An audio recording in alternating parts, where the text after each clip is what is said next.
All right, it is 10 a.m. Pacific time, so we are going to go ahead and get started. We have a lot of information to cover today about scholarships, so it's a good thing you're here because I feel like even if you already know a fair amount, you might pick up a thing or two just with the amount of information we'll be covering.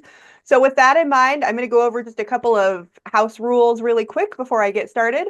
Um, like I said, we'll be covering a ton of info. So because of that, if we have time at the end, we'll take some questions. So feel free to chat them in throughout the event, but I won't be answering them until the end just because it's going to be time dependent. And it's also possible that something you ask might come up a little bit later. So just feel free to type those into myself or Mrs. Wilson, who's also helping manage the meeting today.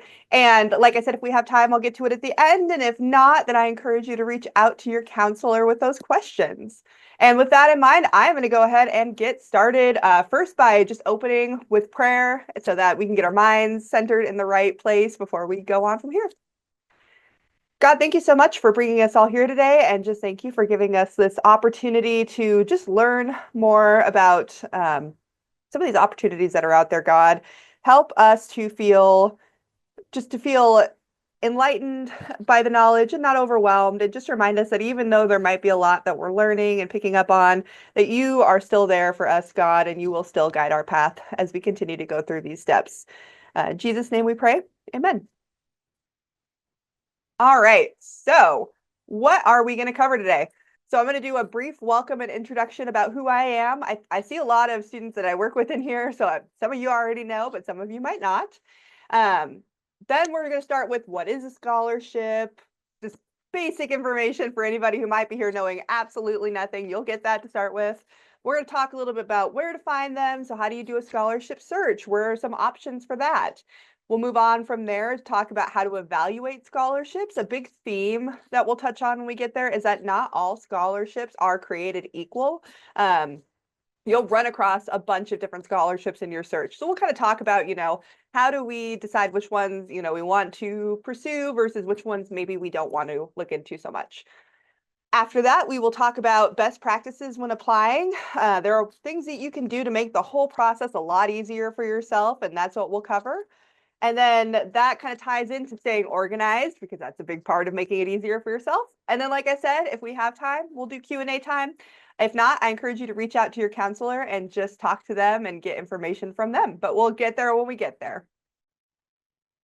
So I'm your presenter today. I am Miss Benedict. I work with students whose last names start with B or C, and then just a couple other of you that are working with me. So some of you might have heard from me before, but if not, I'm just one of the high school counselors here. So it's great to be able to see y'all. I've been with Enlightium for 5 years now, and in high schools a couple of years before that in the brick and mortars working with kids. So I've seen a fair amount of scholarship things happening and how kids have organized their scholarships and just ones they've gone after.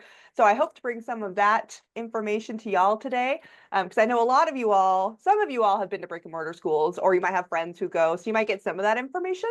But for those of you who don't, I know it can be a little harder to get that from anywhere. So hopefully by the end of today, you'll feel a lot more empowered with that information.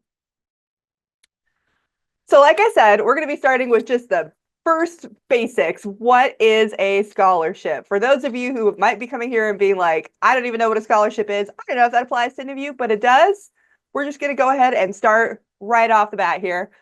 A scholarship is a form of financial aid designed to help students attend college.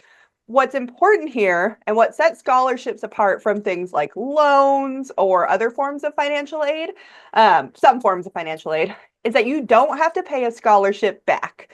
So if you get a loan for college, a lot of times you have to pay that back. So it's like you're borrowing money so you can pay for your college expenses, and then they expect you to pay that back, usually with interest.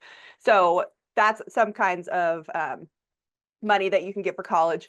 But scholarships are money that you will get from organizations or people or businesses, and they do not expect you to pay that back. They just go, here's your money. So we'll talk a little bit more about that as we go on.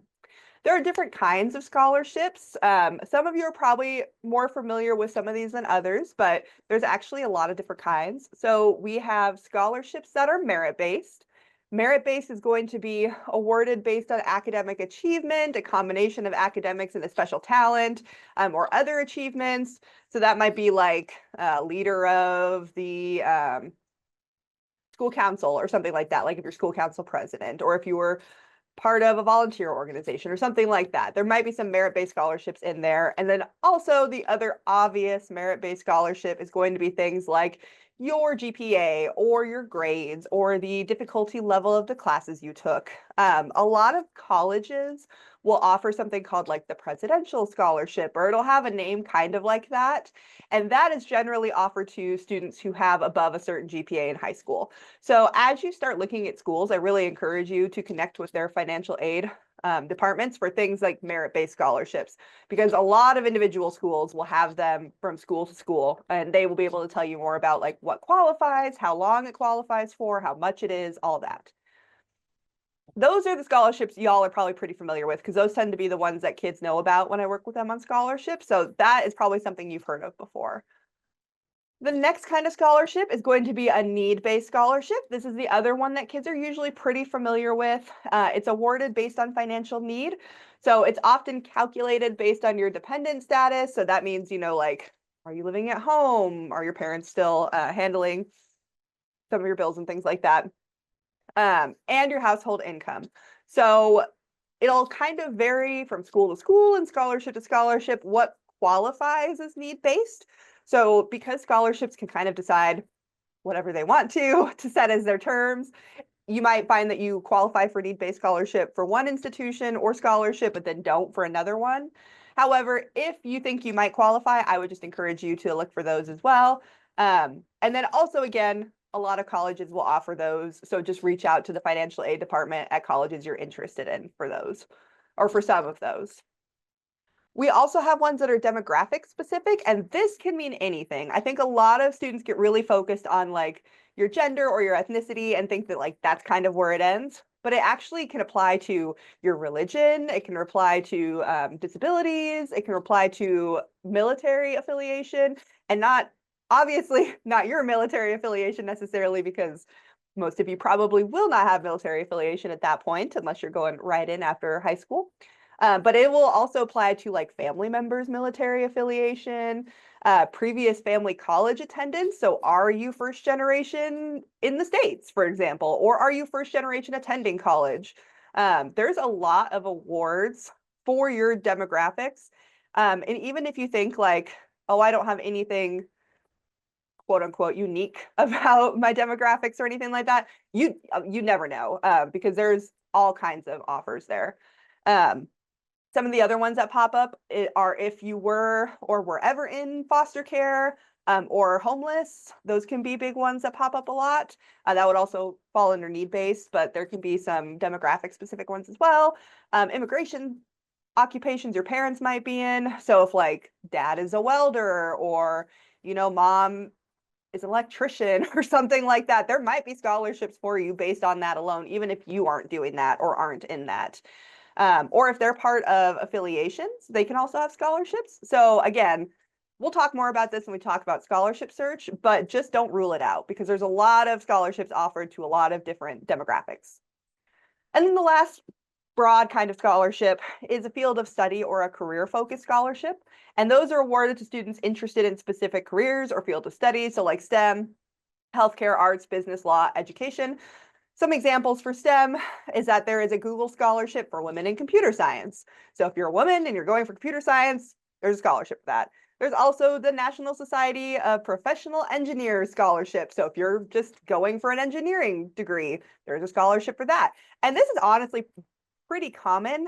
And again, it can be one that can be offered at colleges specifically by the departments in the colleges, or more nationally. So again, this is one of those situations where you want to ask people in the school, but you also want to ask, other outside organizations and use search engines. Some other quick examples before we move on is that healthcare and medicine, Tylenol Future Care Scholarship, if you're interested in healthcare or public health. There's a lot of arts and humanities scholarships, so National Endowment for the Arts scholarship. There's just all kinds of things you can be searching, and we'll get to talking about how do you search for these kinds of things. So Let me move on to our next slide here. Why do scholarships matter? This is probably going to be pretty straightforward for a lot of y'all, but if some of you are thinking like, this sounds like a lot of work and I don't know that I care to do it, I'm going to try to sell you on why scholarships are important with these 5 reasons. So the first one is the obvious one that most of you are probably like, yeah, no doubt, Miss Benedict, this is why we're all here. Colleges can be very expensive.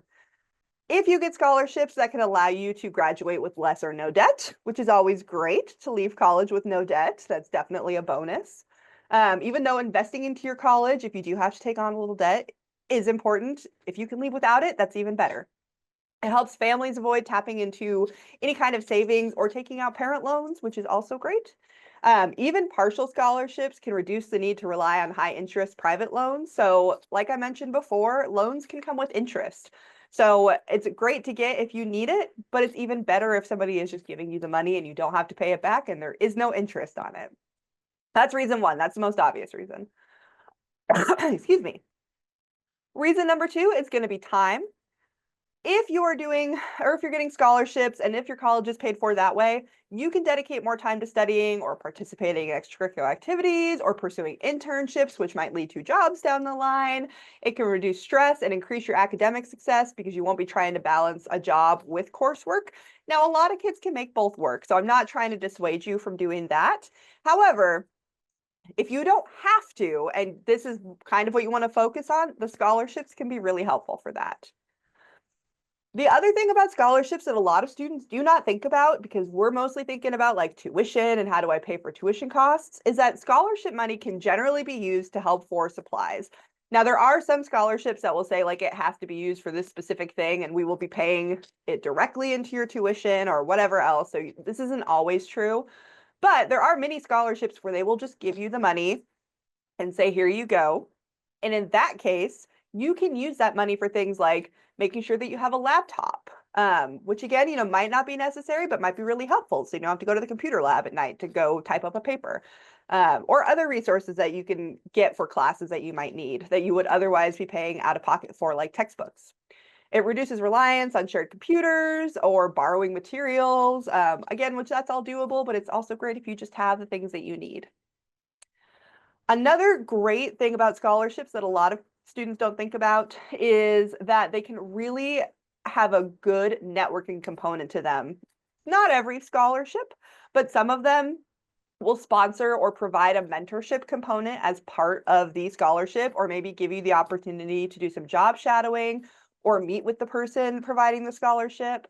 My personal example is that when I went to pastry school when I was in college, I got a scholarship through the program, and as part of the scholarship, one of the requirements was that I had to meet with the woman who offered the scholarship and basically do a internship with her and just learn more about the profession and just get some like networking opportunities, which is really great because honestly, that's sometimes one of the most helpful ways to get a job when you graduate is those connections you make in school, and they can be kind of hard to form.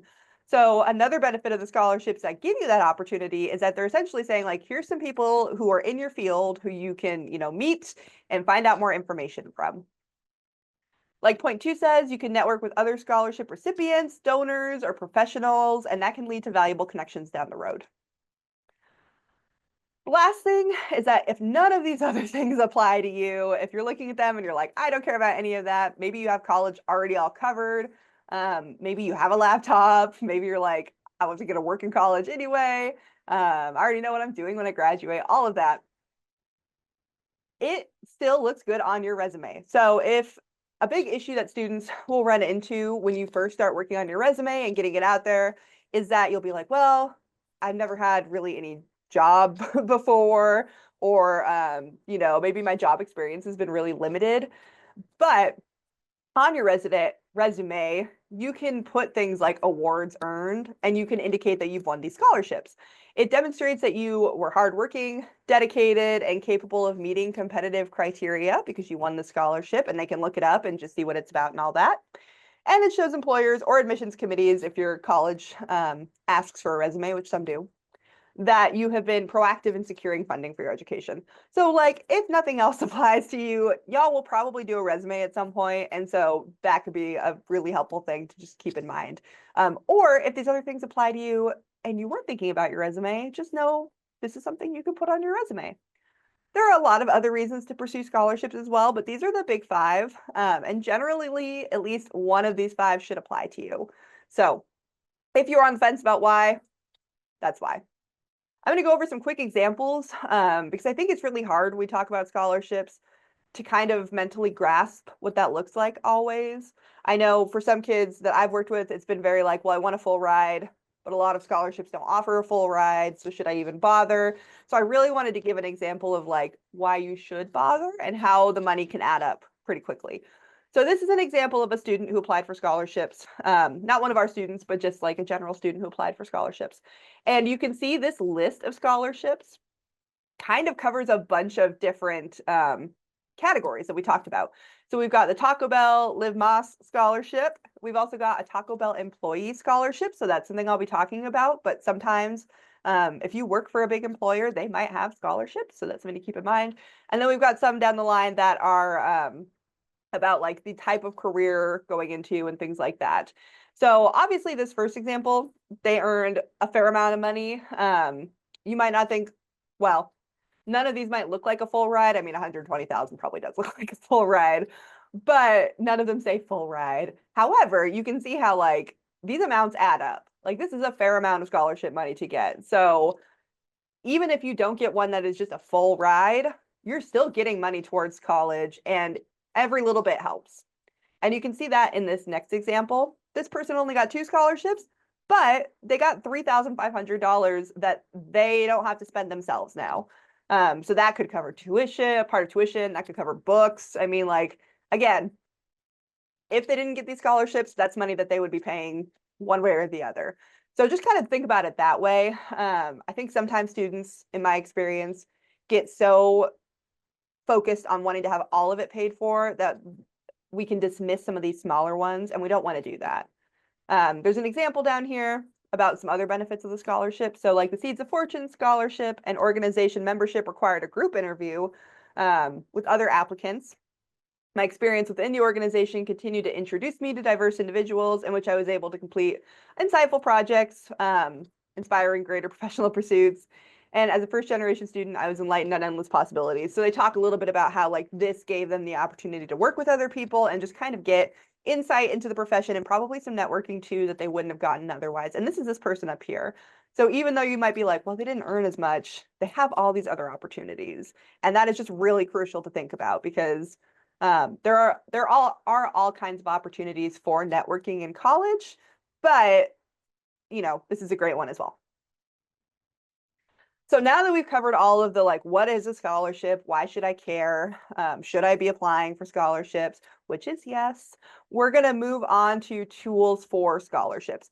So for some of you, this is probably what you came here for because you already know a lot about the why and you just want to know how to apply and what's the best way to do it. So first thing we're going to talk about is finding scholarships. As we talked about before, the different kinds of scholarships, they're a form of financial aid. Won't go over that again. You will get these slides and the recording will be posted. So if you're like, I can't click any of those, if you're like a real go-getter and don't want to wait, you can just search any of these and they will pop up. But if you do wait, you'll get the slides. You can click the little links and it'll take you right to the search engine. I try to make it as easy as possible. So the first way you could find scholarships, everyone kind of knows a little bit about this. It's not new news to any of you all probably. You can do an online scholarship search engine. So the first one that I'm going to push, obviously, is Zello. Mrs. Vogler, who wasn't able to make it today, unfortunately, has been really good about posting scholarships as we receive them from companies or organizations. So there will be pretty regular scholarship announcements in there. So those will pop up. Zello also has a scholarship search engine that you can use. So just, you know, get on Zello if you haven't already for many reasons, but for the scholarship announcements. There's all these other websites. I'm not going to endorse any of them over the others because they're all going to be different, and one might work really well for you and not work for another student. But the point of this list is that there is a ton of options. So if you try one search engine and you're like, I didn't find anything, this isn't going to work, I'm not going to do this. Note that this isn't even really like an exhaustive list. You can find other search engines aside from these. These are just the most common ones. So try a lot. Some of them will even have you input your general data. So like, what jobs do your parents have and things like that to kind of give you a more specialized search. So like, are you first generation? You can search by that. That way you're not like digging through all the really big ones and only the really big ones, but you can get really specialized recommendations. So this is the obvious like first step, especially for online students, is this online scholarship search engine. Beyond that, there's actually still a bunch of different places you can look. If you're just like striking out with these, which I don't think you will if you do a bunch, but if you are, look at local organizations. So this can be like Rotary clubs, Lions clubs, churches, or private donors. Private donors, you're probably going to find out about through like local high schools. That's generally where that kind of information gets passed around. But look for community organizations. When I was in the brick and mortar school, another one or another couple that were pretty big for us is that our local like power company had a really great opportunity for students who wanted to go into that line of work to do like a paid internship, and then they would pay for their training and all this other stuff. Every year at the school, we would have like the electrician organization, their union would come in and say, hey, we want to pay for, you know, a student to go to school to learn to be an electrician or whatever. There's always stuff like that around.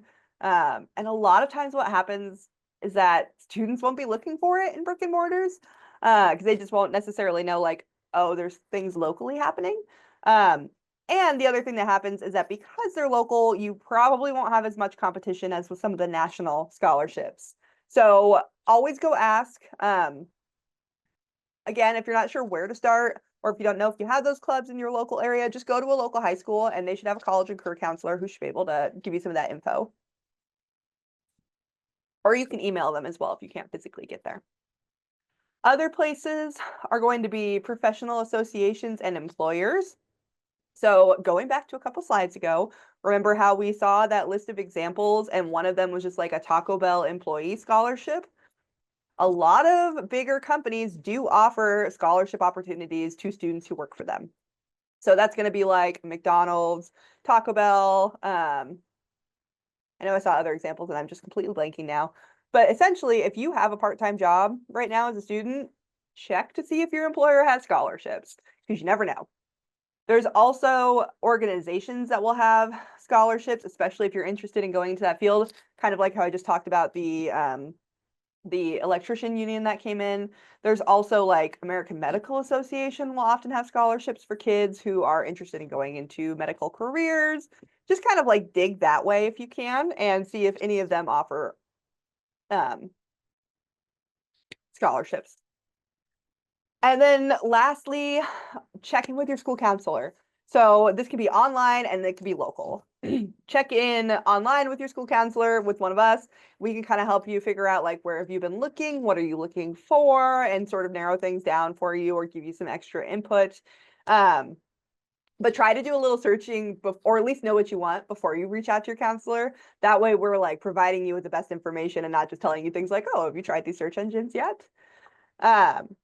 And beyond that, reach out to your local school counselors, your local high school counselors. So if whatever district you're in, you can usually find the high school's website and see if they have a college or career counselor or some kind of counselor who handles scholarships and things like that, because that's where you're going to find out about those like really local specific things. So most places I have lived, there have been like random private donors who will offer scholarships to like kids in a district or kids who do leadership club or something like that. I mean, there will be like weird little things that you probably are not going to find on a search engine because they're just so locally based. So reach out. I recommend starting with like email. maybe a phone call, but probably email to a local counselor and just seeing if there's any opportunities. Just tell them that you're homeschooled and you're just looking for more information. And a lot of counselors are just happy to help if you're polite about it and give them some time. The big overarching tip that I always give students is to start local and then go global. And the reason I say this is because when you're thinking about applying for a scholarship, you have to remember that, okay, there's going to be a lot of other people applying for scholarships. It's not just going to be you. A lot of students don't want to leave college with debt, which is completely fair. So you have to think like, okay, if there's like a big scholarship like that Taco Bell Live Moss scholarship that offered like $100,000 or something like that. So you think, okay, well, that's a global scholarship. It offers $100,000. There's going to be a lot of kids applying for that scholarship because that would take care of a lot of college costs for a lot of students. So you're going to be competing against a ton of students. Not saying don't do it. Don't interpret it to be that at all. Definitely try, but just keep in mind like, okay, that's going to be a lot of kids. Whereas if you find like a local scholarship, maybe offered by a private donor, maybe offered to only kids who went to like such and such elementary school or something, you've already had that field narrowed down a lot. And the scholarship amount might be smaller, like maybe it's only a couple $1,000s or something like that, but your likelihood of getting it is much higher. So you kind of have to weigh these opportunity costs of like, okay, well, this one is more money, but there's going to be way more kids competing. Whereas this one is less money, but maybe there's only like 5 kids competing. So your chances go way up. So just think about that. Again, I know a lot of students kind of rule out the smaller scholarships sometimes, and I just encourage you not to do that. These are 3 additional tools that I recommend that you get and use as your scholarship searching because it'll make things a lot easier for you. Excel, use those spreadsheets. It's great for tracking information about a lot of scholarships at once because you can create different columns for different things. So like one can be the name, one can be the organization, one can be linked to the scholarship, how much it's worth, when the due date is. That's super crucial to keep track of. What they want you to turn in, also super crucial. And then you can make a note to yourself if you've applied or not. If you're like really Excel savvy, which is not me, but I know some of you are, you can even set up things in Excel, like conditions where like, let's say you mark let's say you mark something as being done and then it'll change colors or whatever. There's like all kinds of things you can do there. Whatever helps you organize things, that's what I would do. Because the problem is that once you start applying to more and more, it can be a little overwhelming to keep track of all the dates and everything. And that's just something that you want to just have easily accessible to you because you don't want to be your own barrier to applying to scholarships. So just make sure that you're doing your best to organize things. The other thing that's really helpful, if y'all aren't already using it to some capacity, is some kind of calendar. This can be a written calendar, this can be a virtual calendar. I personally prefer virtual calendars because they will send me a reminder if I set a deadline for something and they'll say, hey, this is coming up in a day or whatever. And that helps me stay on track. But I know some students really like to have like a calendar right by their desk that they can write things on, or a planner, or whatever works for you. But just make sure that you're adding key dates to your calendar. So obviously the big one is scholarship application deadlines. Have those somewhere because they will sneak up on you and they're not, there's no like consistent date. So keep them somewhere. Submission deadlines for supporting documents, because that might be a little bit different. They might want you to have your recommendation letters in sooner or your transcript in sooner or whatever else they're looking for in. So you just have to make really sure that you're keeping track of all the dates involved, because it would be a real bummer to get everything set up and ready to go and then miss it by a day. And then set reminders, set notifications. The other thing you can do with the calendar that is really helpful and I recommend is that you can basically book off time where you work on scholarships. Something that I see students do a lot is they will put everything off until the last minute, and then it is very stressful. You're like trying to get through a bunch of different things and you just might not have time. And again, it would be a bummer to lose out on an opportunity because it just snuck up on you. So, maybe you're like blocking out an hour a week to like stop and work on essays or look for scholarships or whatever else. Use your calendar for that. And then folders. So you probably have a Google Drive. If not, it can be very helpful, so I recommend it. In that Google Drive, you can use virtual folders to organize all your documents for each application.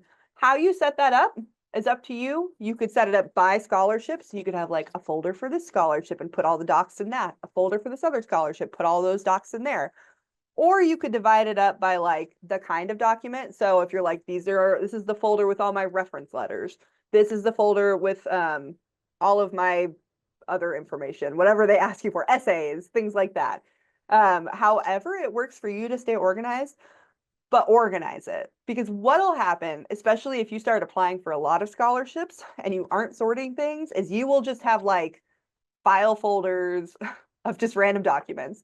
I think it might be hard to find everything. And again, you don't want to miss out on an opportunity because like you lost a document or you forgot what you named a document, so you couldn't find it in time. There's just all these little things that you don't want to be like, again, you don't want to be a barrier to yourself to getting scholarships.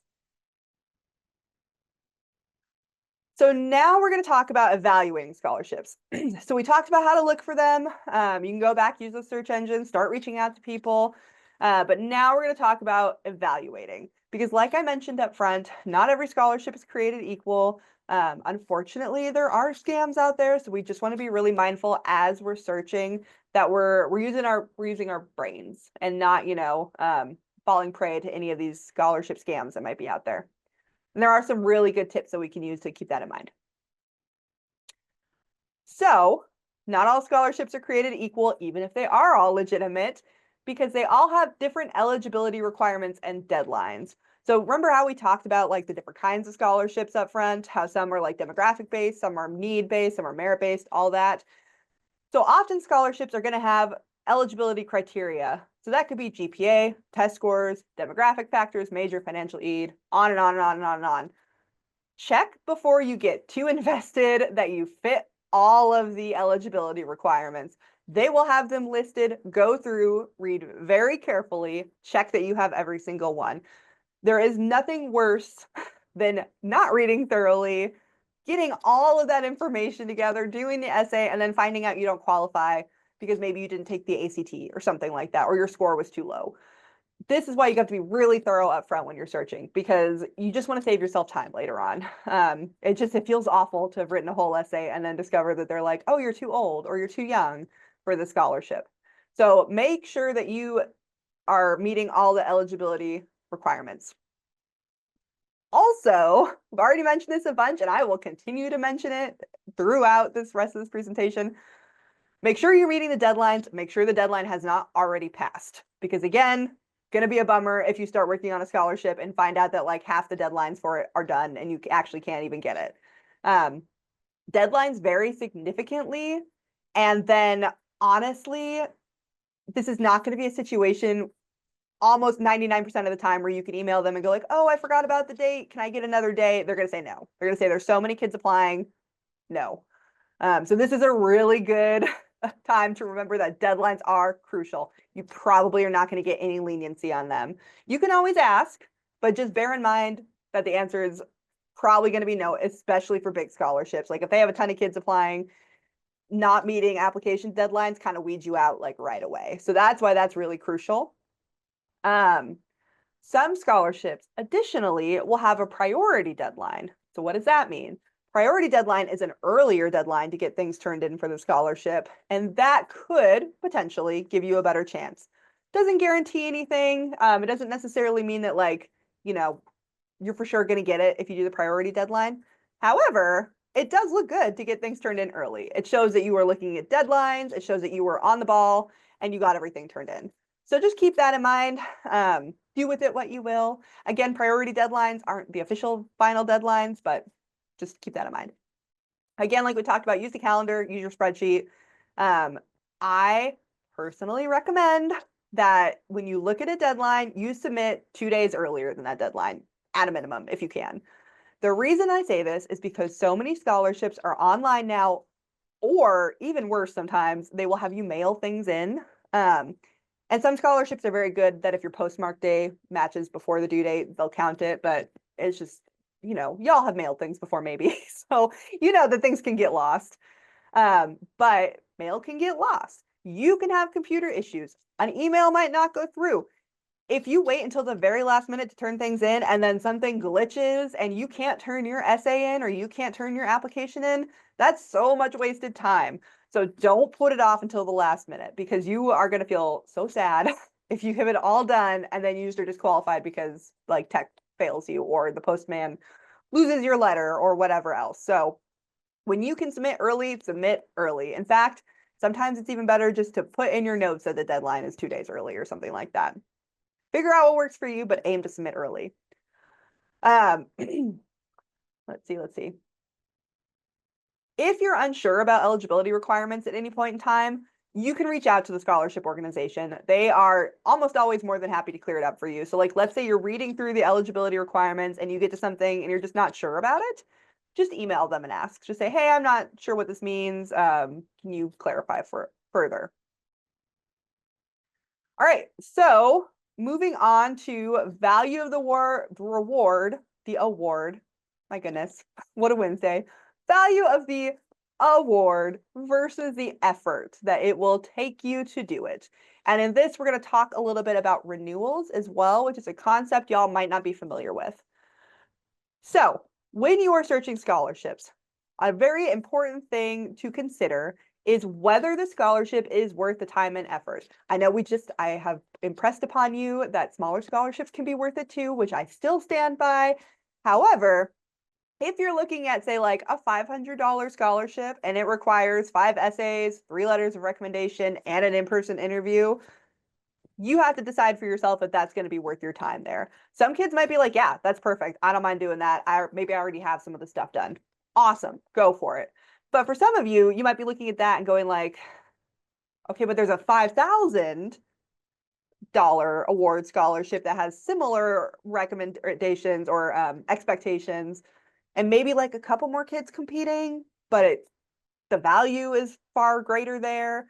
Just kind of factor that in because while it's important to apply to all our scholarships, and honestly, you can keep in mind that the smaller ones are not as popular most of the time, so it might reduce the pool some. You do have to think about your time and being a student, and a lot of you all are working or volunteering. I mean, like you're busy, so just think about it in advance because again, we're trying to maximize your effort, and what we don't want is for y'all to get like halfway through an application and then be like, this is way too much work. Like this is just too much. Because then you have all that effort that you've put in so far that you might not be using toward anything. So that's just something to think about. Again, it's going to be case by case. I can't tell you what's worth it to you. You have to make that decision yourself, but it's just something to keep in mind. Balance your application efforts between high value scholarship and smaller, easier to win scholarships. We've talked about this again. The things you should be keeping in mind are like, how much is it going to award? How many people are going to be competing? What does a deadline look like? Do I have time to do this? Smaller scholarships with less effort might still be worth applying to if it's something you need. I mean, that's always obviously going to be the case. Or if you qualify for a lot of them and they have a very generic essay, or, like they have a lot of the same information they ask of you, it might be worth it to do it once and then just like tweak it some and submit it for all these other scholarships. Again, make sure it fits. Don't waste your time. But sometimes you will find that very small scholarships will ask a bunch of the same things, in which case then you think, okay, well, I'm doing all this effort, but I'm doing it for a lot of scholarships. So just kind of factor all that in. You got to think broadly about this stuff. And then, like I've mentioned hundreds of times, and I will just continue to mention, don't dismiss a scholarship just because it's like $500 if it's a doable amount of work. I know that the example was maybe not a good one, but like, let's say there's a $500 scholarship and you have to write a paragraph and then maybe turn in your transcript. You might as well do it. That's probably not going to take you very long. And those small scholarships add up quickly. So, maybe you get like 10 $500 scholarships. That's $5,000, I want to say. I'm not a math major. That's a substantial amount of money that you would not have gotten otherwise. So those small amounts can add up quickly. So don't just look at something and go, oh, it's not 1,000. I won't do that. Really consider it. Even if even if my earlier piece of advice was don't do too much work, if you can't, do enough work. You got to find that good balance. All right. Now, something to keep in mind is renewals. So what is a renewal? Some scholarships are renewable. And what that means is that they provide funds for multiple years. So you see this a lot with the merit-based scholarships in colleges, I've noticed, where you might get like the presidential award for your college. And they might be like, because of your 3.8 GPA in high school, we'll give you $2,000 freshman year. And then if you meet these stipulations during the year, you get another $2,000 your sophomore year. So they renew it for another year. Some colleges will do this all 4 years that you're in school. So it can be really important to look at that, because you might look at a scholarship and go, oh, it's only $1,000. But if it renews every year, it's a $4,000 scholarship if you meet all the obligations. Or like if it's a $2,000 scholarship that renews every year, that's $8,000 potentially. So just make sure that you're reading really carefully. Oftentimes those kinds of scholarships do come with some strings attached, like maintaining a minimum GPA, especially like the merit ones are going to have that. You might have to be enrolled in a specific program. So you might get a scholarship for being in engineering, but you have to stay in engineering every year, which kind of makes sense. It's like pretty common sense stuff, but again, you just want to read ahead and know. Or ongoing community service or extracurricular involvement. For example, if you get a sports scholarship, they're probably going to want you to stay in sports so that you can continue to get that sports scholarship. But just be mindful of the fact that like a scholarship that renews might seem small, but if it renews 2 to 4 times, it's a much bigger amount than what it is, reflected necessarily. Again, just make sure you know requirements. So if you do apply for that and you get it, or they offer it to you without you applying, with colleges will do sometimes, just know the requirements so that you don't miss out on getting it renewed. All right, so red flags. We did briefly mention scams, so I'm going to go back and talk about this some. Legitimate scholarships should not have an application fee. If a scholarship is saying you need to pay us money before you can apply, 99 out of 100 times that's not a legitimate scholarship. I would almost say 100 out of 100 times, but I'm sure that somebody could find me like one example where you have to pay and that it is a real scholarship. But almost always that's a scam. So if somebody wants that, I would just bypass that entirely. You also just need to be really cautious and mindful about which scholarships you're applying for, because if they're asking for things like your social security number, or like, I have never seen a scholarship ask for this when you're applying, but like your bank account information or something, just stop and think like, is this okay for me to be giving out right now? Maybe have a parent or a family member sit down with you and like talk it out before you do it, because I'm not going to say there's like scams everywhere, but there are scams out there, and it's not going to be helpful to you to get caught in one when you are trying to get more money for school. Some other things to look out for are scholarships or services that claim things like you are guaranteed to win this scholarship if you apply, because those just don't exist. Or everyone qualifies, like everyone who applies qualifies for the scholarship. A lot of times those will also ask for money. So you get 2 tip-offs right there. Those are probably going to be scams. It's not, something you want to look into. No essay or application required for significant amounts of money. So if you see like a $50,000 scholarship and they're like, there's no essay or application required, be wary, because a lot of times, what it boils down to is that if it seems too good to be true, it might be too good to be true, and it's definitely worth talking to somebody else about before you apply, especially if you have to give them valuable information about yourself. And even if you're like, well, this one only asks for my email or my phone number, a lot of those offers are really trying to get you into phishing scams or get information that they can then sell to advertisers. So even if it's just like, well, they only want my phone number, or they only want my email or my age, or where I live or whatever, they might be trying to sell your information.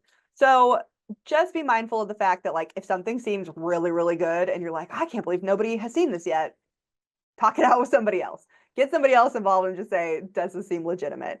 You can also often do like a Google search and say like scholarship name here, legitimate ? And get some info that way. But I just really recommend getting another person, like an adult, involved just to make sure.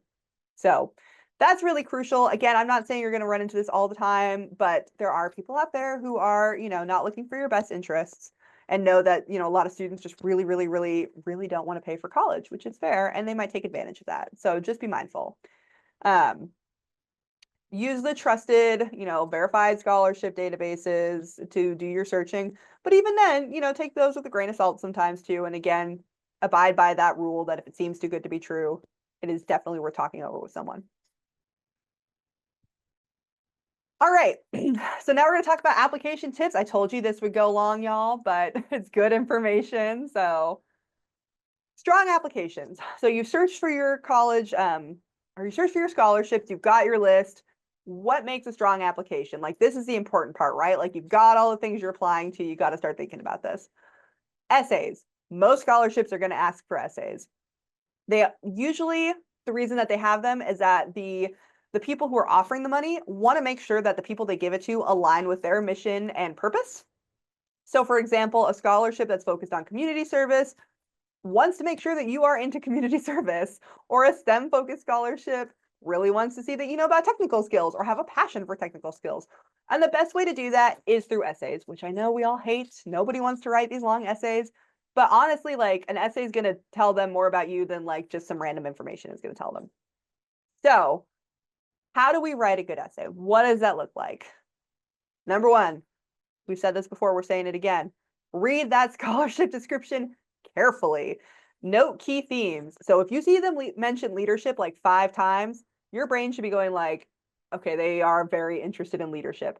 Or if you see like diversity or perseverance, look for like key words. If a word comes up a bunch, that is probably something that is important to them. If you want to be creative and use tools to kind of like figure that out, you can put the description into ChatGPT and say, can you find keywords in here for me? Do not use ChatGPT for your essay. Not condoning that at all, but do use it to help you figure out like maybe what they're looking for, or at least give you some like guidance or ideas. Use specific language or keywords from the scholarship prompt in your essay. So going back to our example about like a community service scholarship, if they say we really value people who consistently dedicate time to community service, okay, now you know I need to say something like, I specifically dedicate time to community service in my essay. You don't have to necessarily say it word for word, although you kind of can. But you should definitely be like, I need to focus in on this. Avoid submitting generic essays. Personalize them to specific scholarships. You can kind of get away with some of the same submissions. Again, we talked about it a little bit earlier. If the prompts are very similar or identical, you might run into some identical prompts. Use your best judgment. If your essay fits that prompt, you can turn it in again. But don't make like one essay and then submit it for everything, because chances are really high it's not going to fit every topic, and they're going to look at that and go like, okay, you didn't write this for us and we don't care about this. We're going to pick a kid who did. So just be careful about that. The other important thing is to focus on your unique experiences and strengths. Again, we don't want to be generic. We want to be really specific, because this is our time to tell colleges all about us, colleges or scholarship opportunities. So what that means, highlight what sets you apart. So share specific stories about your achievements. So kind of what I'm saying here is, don't say something like, I love helping other people. Even if it's true, don't use that. Instead, say something like, here is an example of my volunteer work that I am doing because someday I want to work as a nurse to help people in this community, or something like that. The more specific to you that you can make it, the better. Because if you think about it, like, probably any kid applying could say like, I love helping other people. And it's not going to be very memorable. But if you can think of specific examples that tie into that and demonstrate that you love that, it's going to look better for your essay.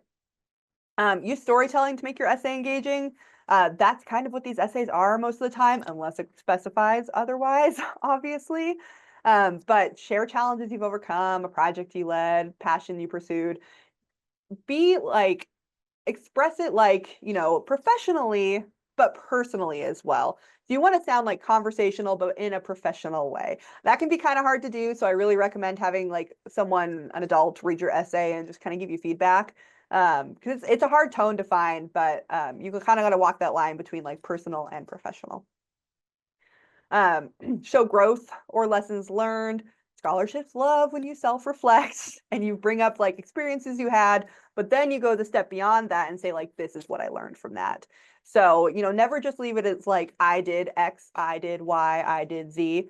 Say, I did X, and when I was doing X, I learned this about myself or this about other people. Just expand on it. So tips for a winning scholarship application. Again, standout essay is going to be just really essential. So follow those tips. Let's see. Securing stellar recommendation letters. You want to make sure that when you are asking people for recommendations, you're not just asking like any old person that you're like, this person can get me one fast. This is why it's really important we track deadlines, because you need to pick the person who is going to be writing the kinds of things about you that's going to be helpful for the scholarship. So if you're applying for like a scholarship for kids who played soccer, a coach would be great. Like if your coach can write you an application or a recommendation, that's going to be perfect. That's going to fit in exactly what you were looking for. So look for that kind of thing. Or if it's a merit-based one, maybe a teacher or a tutor, just somebody who knows you well and has worked with you in that particular way. You don't want to just like randomly pick people, because even if they write something really nice, they might not be able to focus on the things that matter for that scholarship. So you just got to think about it. The other thing, give your recommenders plenty of notice, because it's polite. It's just like the polite thing to do, but also because if you don't give them plenty of notice, you might not get a letter of recommendation, and that would just be a bummer after all your hard work. The general rule of thumb is like a month. So like 3 to 4 weeks. That gives people plenty of time to write something good about you and actually like put some time and thought into it. And that way they're not, frantically trying to come up with something. You're not like really nervously waiting for a letter. So this is, again, why it all comes back to it being super important that you're tracking time. Follow up and thank them. That's kind of a given. They spend some time writing you a letter. Send them like a nice thank you email or a nice thank you note. Just be appreciative. Obviously, this is the right thing to do. So that's number one reason why. Number two reason why, though, is that sometimes scholarships will reach out and talk to your references, and you don't want to be the reference that was like demanding they got a letter and then was not grateful about it afterwards. That's not going to look good. Biggest reason is it's just not a nice thing to do, is to not be, thoughtful or polite. But second reason is that it might come up and that won't be good. And then finally, achievements. So like we've already mentioned before, it's really important you focus on your specific achievements. If you don't know what those are, spend some time and just start brainstorming things. Like I did this community service project, or I went on this trip, or whatever. Focus on leadership using action verbs. Focus on anything using action verbs. So that's going to be like, oh gosh, I have no good examples off the top of my head. But the key is that you don't want to write it like as all past tense. You want it to be very like engaging and very like in the now, as much as possible. So, oh, here we go. I'm sorry. Here's a good example. Organized a fundraiser that raised $5,000 for local charities. So that's a good one because you're using some action verbs. It's also very specific. So again, like we mentioned before, you don't want to be too general. You don't want to just say like, I volunteer all the time, because that doesn't tell anyone anything. So say, I volunteer with this organization. We did this. I learned this. So again, try to like keep moving yourself a step forward with being as specific as possible. This is your chance to be individual and to let these people know who you are. And so again, within reason and within the guidelines of the application, the more specific you can be, the better. And then show long-term commitment. We talk about this for college applications as well. It's great if you've done like one event, and that's awesome. It's also great though if you have like volunteered at a food bank for 3 years, or maybe you worked at an animal shelter for a couple years. And then in those kinds of stories, so like let's say you have done something for multiple years, like maybe you did Sunday school for 4 years, you can really talk about how that has changed for you over the years. So you can say like, because I've been doing this for so long, I've learned these lessons, and it's been, really insightful for me, because as I've like continued to go on, I've seen growth in myself in this way. So that's really crucial. How can I stand out? You can highlight your achievements effectively. So be as specific as you can. We just talked about that. Use numbers. So on here it says like I did a fundraiser versus I raised $5,000 for cancer research. Do you see like how different that is? Because if you say I did a fundraiser, maybe you raised like $10, which is still great, but it's very different than I raised $5,000 for cancer research. So being specific is important. Another example would be like I improved club membership versus I increased our club membership by 50% over 1 year. Just specific is great. So if you have those numbers, use those numbers to your advantage. Pay attention to details. Again, double check, double check, double check, double check so many times that you meet all the requirements, that you have all the correct documents, and that also very importantly, they're in the correct format. If something says turn in a PDF, turn in a PDF. It kind of goes back to the same thing as the dates where you can ask for leniency. So like, let's say you don't want to do a PDF for whatever reason, you can ask, but they might just say no. They might be like, we have a lot of students, they're turning in PDFs, you are disqualified. So it's just really important to do what they want you to do, essentially, if you're applying for a scholarship.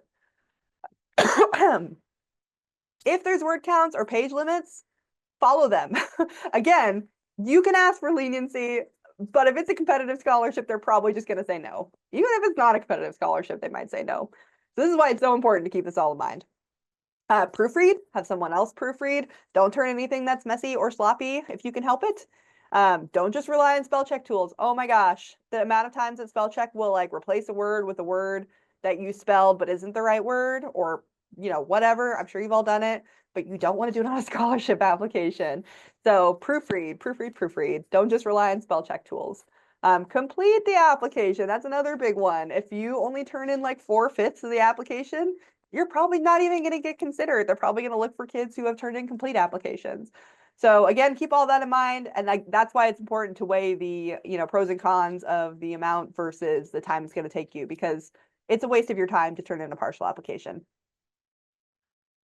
Use professional formatting and language. This is another like given, but sometimes when we're really busy, we're not necessarily thinking about it. Use a clean and readable font. Arial or Times New Roman. You might be like, those are really boring. True, but they're very easy to read, and you'll probably have older people reading your scholarship applications. You want them to be able to read your scholarship applications. The only time that I would say maybe don't do that is if they tell you not to do that. If the scholarship application says like, use this font or like be creative or something like that, and you feel like not using one of those fits, go for it. 99 out of 100 times, you're going to want to use one of those two readable fonts. There are a couple others that are pretty readable too, but just, make sure it can be read. Write clearly and concisely, avoid slang, don't use too casual language. Again, we talked about how it's kind of hard to write personally, but also professionally. So you might have to do some practice to kind of find that balance of like, how do I convey myself, but also do it in a, professional way. So that's when it can be really helpful to have other people read it. And then, use specific statements. We've talked about that so much. Be specific. My goal is to attend university to become a social worker, to address struggles faced by foster children. Is going to tell them a lot more than just saying, I want to help people. Finally, and this is one students don't think about very much, but can be really crucial, make sure the file name is professional and labeled how it's supposed to be. Don't save your file as like Word Doc 127 or something like that. Save it as like resume, last name, date. So it's very clear what they're opening, so they're not like fishing around trying to find specific things. And then again, spell check your title names, make sure they're what they're supposed to be. Double check the application to make sure they don't tell you what to do, because if they tell you what to do, that's what you should be doing. Again, just these are the final steps. You want to be ultra careful with them. If the scholarship allows for extra materials, and you have them, turn them in. If you don't, that's okay too, but some might ask for like a portfolio of work or a video submission or something like that. Kind of consider whether or not that's going to be worth it for you, but if they're asking for it and you could do it and you feel like it would, be a good way to give them more information about yourself, it's not the worst thing to do. All right, we just got a couple more slides and then I'm going to answer a couple questions. So we might go a little bit over. Apologize. There's just a lot of information to get through. Mistakes to avoid. Number one, don't miss your deadlines. Again, I know sometimes our teachers here, well, our deadlines are a little, all over anyway, but sometimes our teachers here can be really lenient about things. Scholarship people are probably not going to be lenient. They're probably just going to say, I have 1,000 applications to get through. We cut off the date. Anything else goes in the trash. We're not even going to look at it. In my experience, there might be an exception if it's like a very small scholarship and they don't have a lot of applicants. You might get some leniency, but gosh, is it like really hard to come by? So that's why I say like apply early, keep track of dates, because again, it'll be so sad if you miss out. Partial applications. We just said it. If you don't have a complete application, they're probably not going to look at it. They're probably going to go, nope, don't need this. Narrow your search. Oh no, the mistake is that you have narrowed your search. The opposite is what we want to do. Many students focus only on those large national, like complete tuition scholarships, like full ride scholarships. Those are super competitive. Every student wants those. Don't just get like so focused on those that you miss those smaller ones that add up. Because again, even if you think about it, getting like a couple small ones is better than not getting anything at all because you've only been applying to these ultra competitive ones. Not saying don't apply to those. Don't get me wrong. Somebody's got to get it. So there's no harm in applying. But don't only think about that. One application. So you just apply to one scholarship. Obviously, that, you either win it or you don't. If you do a lot of scholarship applications, you increase your chances of getting one. It's kind of just like probability. So that's pretty straightforward. Some students will only apply to one application, and if that's how it goes, one is more than zero. But the more that you can apply to, the more chances you have to win a scholarship. Not reading. This is so important. Scholarship guidelines can be really dense. So you want to make sure you have time to like read through them thoroughly multiple times. Scholarship committees are looking for applicants who can follow instructions carefully and are like doing their guidelines and are taking the time to really like consider what they're telling them to do. Some really easy mistakes to avoid are make sure your word count's correct. If they say the limit is 1,000, don't submit 1,200 words. If they say, we need your newest transcript, don't submit a transcript from 3 years ago. If they say title your essay this in the file name, title your essay that. Don't get yourself dinged or like taken out entirely of the running just because you've made like a small mistake that could have been avoided if you read the instructions, because that would be a bummer. So don't disqualify yourself with these easy to make mistakes, especially if you're going to put all that effort in. Ultimately, the big thing is you want to hang in there. You want to treat it like a job. It's a lot of work to apply for scholarships. However, if you think about it, you are trying to get paid for these things, right?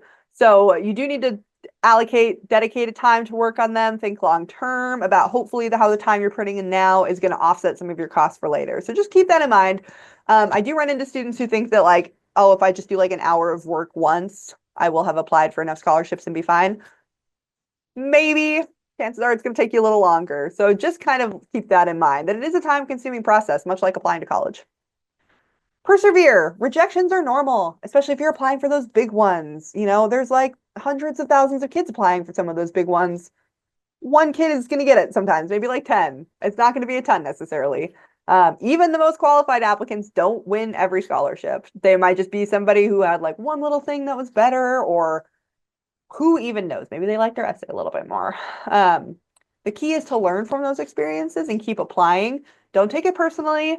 When possible, ask for feedback. If they offer feedback, definitely take it, because you might get something really valuable out of that. Like, oh, I didn't know that I needed to be more specific here, or I didn't know that like I didn't do this thing or whatever. And then you can always ask for feedback too. And they might just say no, but at that point you didn't get the scholarship anyway. So no harm, no foul.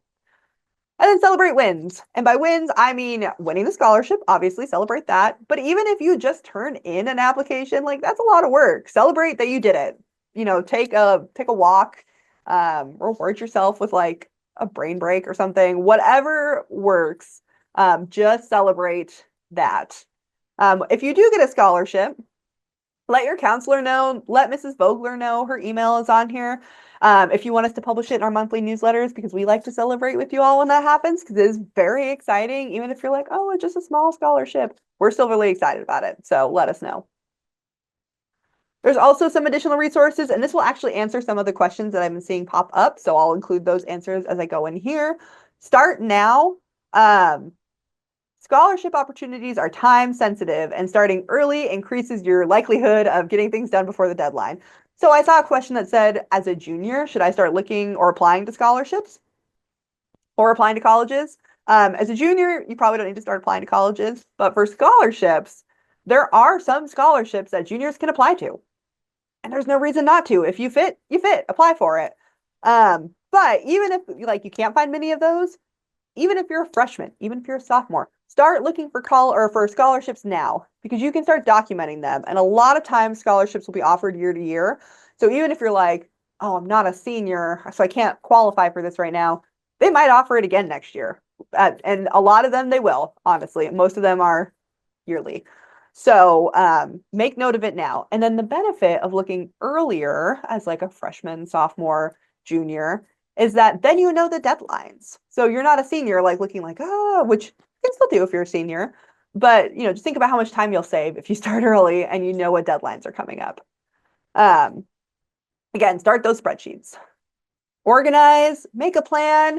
Don't wing it too much. You can probably wing some of it, but don't wing all of it. Again, you're doing this on top of school. You're doing this on top of work. Set aside time. It's so much easier if you just like have time set aside that you know you're going to work on scholarship stuff than if you're just like, I'll wait till I'm free, because you might just never have free time if you wait for that. So try to build it into your schedule.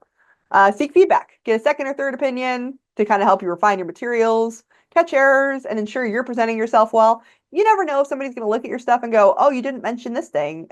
And maybe it's a really important thing. And you're like, oh, I should have mentioned that. You're right. So definitely get feedback.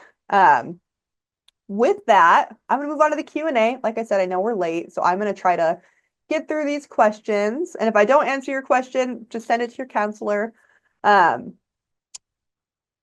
Where can you find the eligibility for scholarships?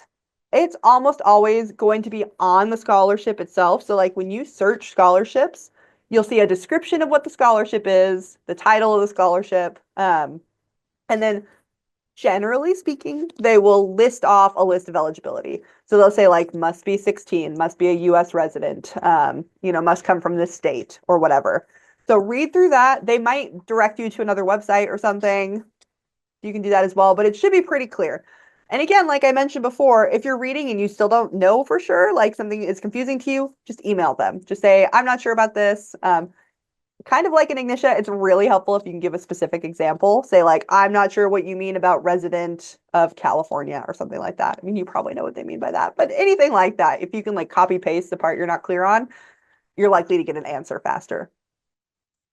You can apply for more than one scholarship. You can apply honestly for as many scholarships as you have time and effort for. And again, be mindful of both using scholarship search engines, and as you start narrowing down colleges, connect with their financial aid offices. A lot of times those merit-based scholarships are there at the colleges, but you just want to reach out and talk with them and see like, what do you need to qualify? What other scholarships do you have available? Schools have scholarships. You just need to be a little proactive about it sometimes for some of them. Do scholarships pay you in cash? That really depends on the scholarship, and it should be in the information. So some of them will pay you directly. Some of them will pay your school directly. Some of them might put it into a special fund or something like that. It really just varies, but the details of the scholarship should outline that. And if they don't, or it's not clear enough, reach out to the people offering the scholarship, because it kind of depends on the scholarship and what they're going to do. Some will just give you the money, but some want to make sure that it is specifically going towards a specific thing. How often do renewals renew? It varies. It might be 1 year, it might be 2 years, it might be all the time you're in college. Again, it'll say in the description, and if it doesn't, reach out and ask.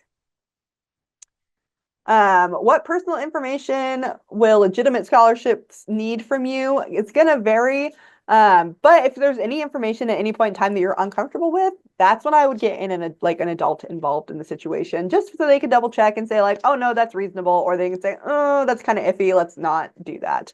So just get like a parent involved, parent or guardian or whoever, is at home. Can you apply for a scholarship a second time if you didn't qualify the first time? That's going to vary from scholarship to scholarship. I think often you can, but it should say in the rules. If you don't see that and want to know, you can always ask them. And my final question that I want to answer before we leave is, what if you lie on an essay? First off, lying is wrong. Don't do that. Um, just, from a moral perspective, a Christian perspective, don't lie about yourself. That's not a good thing to do.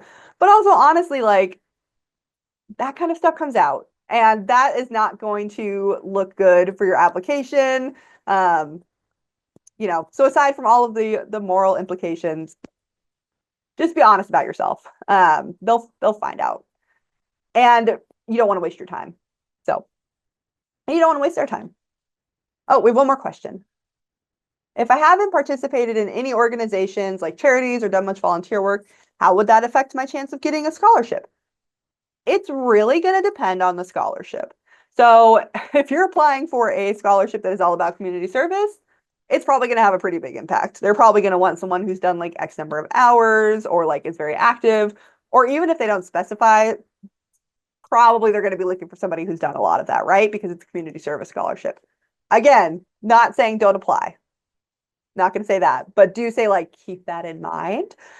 Just because we have to always go back to like time versus likelihood of getting the scholarship.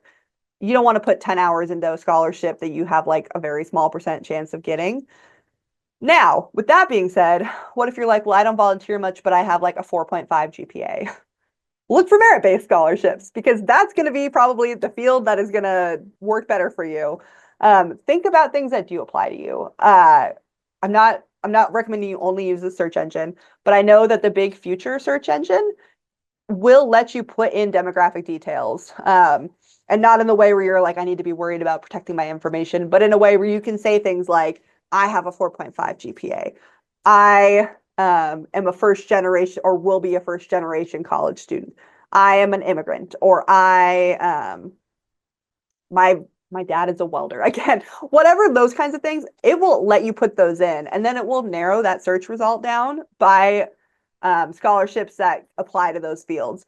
So you might be like, well, I don't apply to like this field. Like, I don't know if I'm going to be an engineer, so I can't apply to any of those. That's fine. Don't apply to those. Instead, focus on what does fit you and look for those scholarships. There is a huge chance that you will find probably not an insignificant amount of scholarships. I remember distinctly when I was in the brick and mortar school, we did like a program, a group for a couple months with kids who qualified for a statewide scholarship. So that's another thing to look into, is if your state offers any scholarships. The state I'm in, they do have some help for college, or for kids who are going to college who have financial issues. So we had a group for those kids just kind of talking about how to look for other scholarships. And we did a day, essentially like an hour-long group, where the students were just told to find scholarships that apply to them. And then we kind of all shared them as a group.